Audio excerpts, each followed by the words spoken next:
नमस्कार दोस्तों, एक छोटा सा देश नेपाल, उसके सामने दुनिया की चौथे नंबर की सैनिक शक्ति देश यानी भारत सरेंडर करता हुआ दिखाई दे रहा है मुझे पिछले 5 साल से।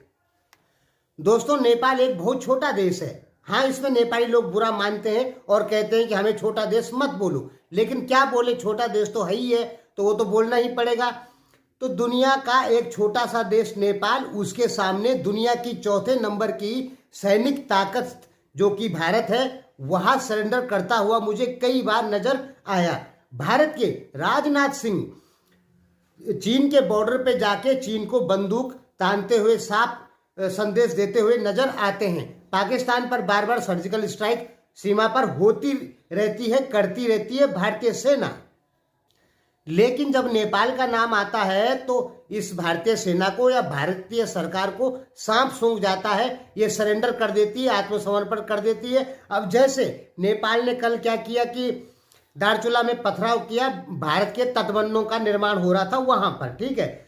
भारत सरकार ने तुरंत काम रोक दिया। अभी भारत और नेपाल के अधिकारियों के बीच मीटिंग हुई और काम रोक दिया भारत सरकार ने। तो ये डर ही तो है, इतनी बड़ी सुपर पावर कंट्री को, सुपर पावर तो है ना भारत, चौथे नंबर की सुपर पावर तो है ना, 5वें नंबर की आर्थिक शक्ति है और चौथे नंबर की सैनिक शक्ति है।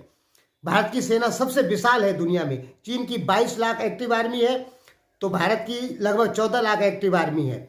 लेकिन रिजर्व आर्मी भारत के पास 25 लाख से ज्यादा है, जबकि चीन के पास 10 लाख से ज्यादा रिजर्व आर्मी नहीं है। यानी कि टोटल सैनिकों की संख्या देखेंगे, टोटल रिजर्व, एक्टिव और पैरामिलिट्री फोर्स, तो भारत के पास चीन से ज्यादा है। आप नेट में सर्च कर लीजिएगा, ठीक है। चीन की एक्टिव आर्मी भारत से ज्यादा है, इसलिए कहा जाता है कि चीन की सेना बड़ी है। नहीं दोस्तों, टोटल सेना मिलाएंगे तो भारत की बड़ी है। तो इतनी बड़ी सेना रखने वाले देश भारत हमेशा नेपाल के सामने सरेंडर क्यों करता है? मोदी को हमने देखा तो वही राजनाथ सिंह की एक स्पीच है, लास्ट में आपको हम सुनाएंगे। वो स्पीच पूरे नेपाल पे है और वो कह रहे हैं नेपाल के सामने हम सर झुका के रहेंगे। इतना बड़ा सुपर पावर देश भारत, वो नेपाल को बोल रहा है कि हम तुम्हारे सामने सर झुका के रहेंगे। कितने शर्म की बात है हम भारतीयों के लिए कि हमेशा नेपाल के सामने सरेंडर करना पड़ता है। जो भारत 1971 में पूरे अरब देश, पूरे यूरोपीय देश, अमेरिका, पाकिस्तान मिलके भारत पे हमला करने आ गए थे, यहां तक कि अमेरिका एटम बम भी रेडी कर दिया था भारत पे डालने के लिए। उन इस्लाम और ईसाई संगठनों से, देशों से भारत नहीं डरा, वहीं एक छोटे से नेपाल के सामने सरेंडर करता हुआ नजर आ रहा है। भारत के एक साइड चीन खड़ा है जो कि भारत का दुश्मन है, दूसरी साइड पाकिस्तान खड़ा है जो कि भारत का दुश्मन है, तीसरी साइड श्रीलंका खड़ा है जो कि भारत का दुश्मन है। एक तरफ बांग्लादेश भी है, वो भी लगभग भारत का दुश्मन ही है, लेकिन आजकल कम। नेपाल भी लगभग भारत का दुश्मन ही है, लगभग। नेपाली जनता भारत को दुश्मन मानती है, फिर भी भारत किसी से नहीं डरता है, ठीक है, और अपनी सेनाओं को लगातार मजबूत करते जा रहा है। लेकिन बार बार नेपाल के सामने ही सरेंडर क्यों? उत्तर प्रदेश, बिहार के बॉर्डर इलाकों में देखेंगे तो नेपाल ने बहुत सारे भारतीय क्षेत्रों में जो निर्माण कार्य, तटबंध का कार्य भारत कर रहा था, वो नेपाल ने बंद करवा दिए। नेपाल के विरोध पे भारत को बंद करना पड़ा। चाइना उतना चिल्ला रहा है कि भारत एलएसी पर सड़क ना बनाए, फिर भी भारत ने बना दी। इसीलिए तो झगड़ा हुआ था ना गलवान वैली का। फिर भी भारत वहां पे दबा के सड़क बना रहा है चीन की तरफ में, ठीक है। पाकिस्तान की तरफ भी लगभग ठीक है, लेकिन नेपाल की सीमाओं पे बनाता है भारत कुछ, तो नेपाल विरोध करता है तो भारत रोक देता है। चीन का विरोध भारत नहीं रोकता है। चीन चाहे चिल्लाते रहे कि ये मत करो भारत, वो मत करो, भारत वो जानबूझ के करता है। अमेरिका इतना चिल्ला रहा है पिछले 1 साल से कि तेल मत खरीदो रूस से, फिर भी भारत जबरदस्ती खरीद रहा है। और इतना खरीद रहा है कि अक्टूबर नवंबर में सबसे ज्यादा रसिया से तेल खरीदने वाला देश भारत बन गया है। चीन पीछे हो गया, चीन 16% पे आ गया, अब भारत 17.5% पे आ गया।